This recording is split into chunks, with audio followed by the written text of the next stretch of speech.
SIT की team पहुंच चुकी है इंदौर। शिलोंग एसआईटी की टीम शिलोंग जेम्स को लेकर इंदौर पहुंची है। एयरपोर्ट से सीधे शिलोंग के घर पहुंची है टीम। 1 घंटे तक घर में गहनों की तलाश हुई है। छानबीन के दौरान महिलाओं से भी पूछताछ की गई है। सोनम के मंगलसूत्र, राजा के सोने की चेन की तलाश की गई है। तो वहीं शिलोंग जेम्स के घर पर किसी भी तरह के कोई गहने नहीं मिले। सूत्रों के हवाले से ये बड़ी खबर मिल पा रही है। रतलाम में गहनों के बेचने की जानकारी भी सामने आ रही है। सूत्रों के हवाले से ये बड़ी खबर बता रहे हैं आपको।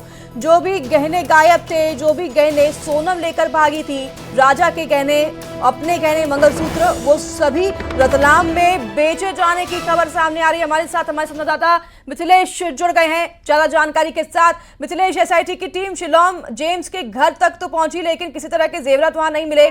क्या ये जेवरात बेचे जा चुके हैं? अगर बेचे गए हैं तो इसके पैसों का इस्तेमाल कहां हुआ है? क्या जानकारी आपके पास मिथिलेश? देखिए, शिलोंग जेम्स से कल जब घर में महिलाओं के सामने पूछताछ चल रही थी तो उसने रतलाम का जिक्र कई बार लिया, उसने रतलाम का नाम कई बार लिया। यानी जो गहने हैं वो कहीं ना कहीं उसने रतलाम में बेचे थे। किसी का जो सोने की दुकान, जो सोने के ज्वेलर्स है वह है, उसका भी नाम सामने आ चुका है। तो अब कहीं ना कहीं अब एसआईटी की टीम जो है वो रतलाम पहुंच सकती है किसी भी वक्त में, और आगे की अब छानबीन रतलाम में हो सकती है। इस तरीके की बड़ी जानकारी सामने आ रही है। लेकिन शिलोंग जेम्स कितना बड़ा साथी है, उसके एक एक जो किरदार वो सामने आ रहे। सबसे पहले उसने कहा था कि मेरा कोई लेना देना नहीं है, लोकेन तोमर ही इस पूरे घटना का क्रम का मास्टरमाइंड है।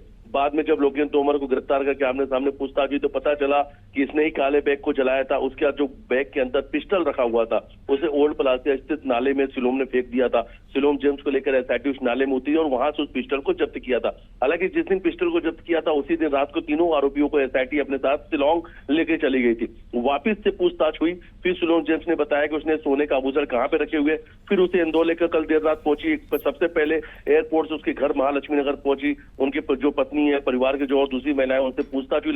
लगभग 1 घंटे की ये पूछताछ चली और उसी पूछताछ के दौरान पर छानबीन भी चलती रही पूरे घर की कि कहीं घर के अंदर कहीं छुपा के तो नहीं रखा शिलोंग जेम्स ने आभूषण। 1 घंटे की पूछताछ और छानबीन के बाद वहां से निकले और फिलहाल रतलाम की जानकारी सामने आ रही है और किसी वक्त भी एसआईटी की टीम रतलाम पहुंच सकती है और रतलाम से उस सोने का आभूषण को जब्त किया जा सकता है जो पूरे हत्याकांड के सबसे अहम सबूतों में से एक है, क्योंकि राजा के सोने की चैन अभी तक नहीं मिली है। मिथिलेश, जो लोकेंद्र तोमर है, बताया जा रहा है कि उसने निर्देश दिए थे, आदेश दिए थे, सारे जो डिक्टेशन है वो लोकेंद्र के द्वारा दिए गए थे शिलोंग को। तो क्या उसके घर पे एसआईटी की टीम जाकर जांच पड़ताल कर सकती है गहनों की? क्या उसने रतलाम में गहने बेचे हुए हो सकते हैं?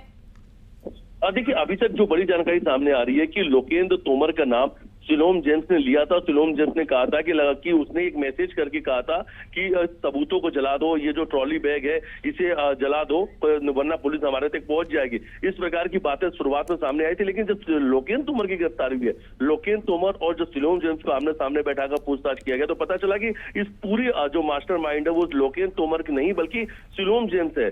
शिलोंग जेम्स ने बैग को जलाया था। उसकी गाड़ी से 50,000 रुपए मिले थे, हालांकि 50,000 ही मिले, जबकि 5 लाख रुपए की बात सामने आई थी। अभी भी 4.5 लाख रुपए कहाँ गए? अगर सोने की ज्वेलरी बेचा तो उसके पैसे कहाँ गए? तमाम ऐसे कई सवाल है जिनके जवाब आना बाकी है। लेकिन रिमांड खत्म होने वाली है, मैं 2 दिन का वक्त बाकी है। लेकिन इस वक्त वापस से एसआईटी जो है इंदौर पहुंच चुकी है, रतलाम जा सकती है। उन सबूतों को तलाशा जा रहा है जो इस हत्याकांड के सबसे अहम साक्ष्य है, सबसे अहम सबूत है। लेकिन कहीं ना कहीं अब लगातार शिलोंग जेम्स जो है वो जो है अब वो इस पूरे हत्याकांड का सबसे चर्चित नाम बन चुका है, क्योंकि शिलोंग जेम्स शुरू से ही पुलिस को गुमराह कर रहा था। उसने ही प्रॉपर्टी जो जहाँ पे सोनम रुकती थी उसे रेंट में शिलोंग जेम्स ने दिया था। जी ठीक है मिथिलेश, आप बने रहिए। इसी बीच बड़ी खबर सामने आ रही है, आपके पास लौटेंगे इंदौर से।